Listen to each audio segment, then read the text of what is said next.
It's a massive L. There are no two ways about it. There's no point in mincing words. This is an incredible disappointment for USA. Now, with context, 10 men, where, what were you doing? If you can't beat Panama, which I believe is a canal, not even a country, if you can't beat Panama with 10 men, or you can't at least get a draw against Panama with 10 men, I don't know what to tell you. So, my thing is, when you just look at the big picture, of everything, the that Panama game was the key game. You should beat Panama. But here's the whole point, and this is how America reacts to this is very key. There are two ways you can react. One way is, it's not Berhalter's fault. It was Ware. If Ware wasn't such a bozo, 11v11, we beat Panama. So don't worry, let's just hope that doesn't happen again. But that was just an individual mistake which has nothing to do with the Berhalter. Let him cook for 2026. The second way to react is like, that was a blessing in disguise. Berhalter should not be this manager. Do you know what is so ironic? Jesse Marsh, who has coached in the UCL, who has coached Haaland, should have been the coach.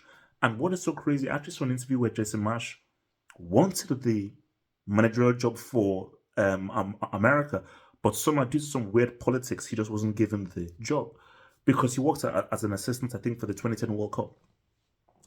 Because see, this is a larger issue here.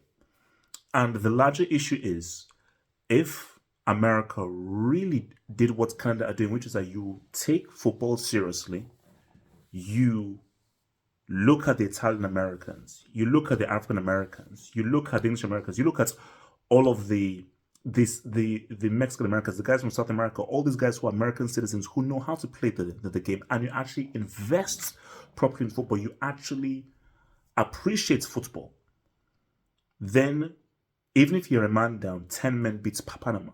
So the bigger picture is, because you haven't recruited well, because you're relying on Pulisic, who is a decent player but isn't a great player, you go down to one man, you lose to Panama. Because my thing is, an American team that is properly recruited, you beat Panama with 10 men, 100%, because it's freaking Panama. It's freaking Panama. You should be beating them with 10 men, with a man down, 100%.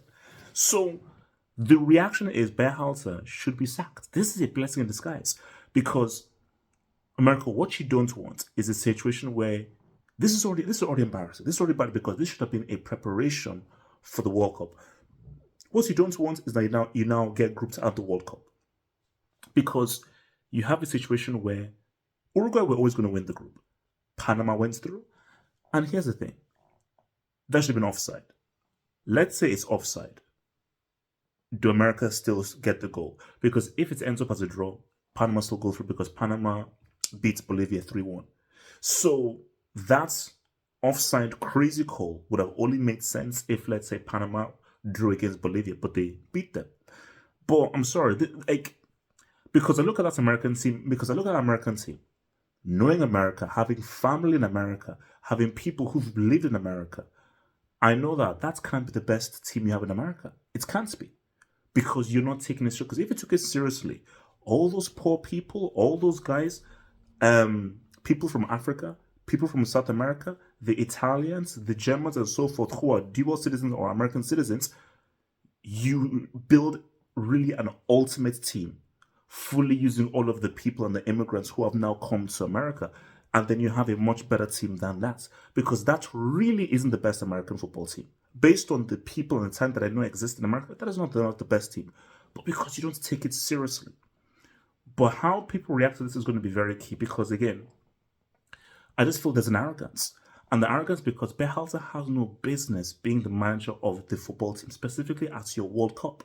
But because there's such an arrogance and disregard and appreciation for how difficult football is, how important a manager is, and how important recruitment is, these guys are going to allow Greg Berhalter, who is not even in the same stratosphere as Jesse Marsh, to now go through. It's going to be very interesting. So Canada, I believe, play Venezuela in the next round. Don't let Canada get to a semi-final, because obviously that's the furthest they get. Do not allow Canada on American home soil get to a semi-final, and let's say they finish there, because it's already bad that Canada Canada were in a much harder group. Canada were in a much harder group. So Canada in a much harder group than not that they've gotten through. And if they beat Venezuela, if they reach a semi-final, watch UK groups, that would be ridiculously embarrassing. And we all know that Canada's number one sport is hockey. But even though it's hockey, look at the Canadian team. For me, those are guys who they've really said, no, we want to actually get the best possible football team based on the people who migrated to the country.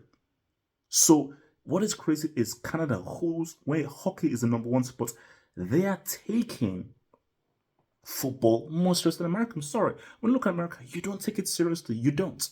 You don't take it seriously. And there's just an arrogance about it. That, no, America, it's fine. It doesn't matter. Bad. To get grouped is bad. Shout out to Uruguay. Shout out to Uruguay. But for America, this is bad. What you do?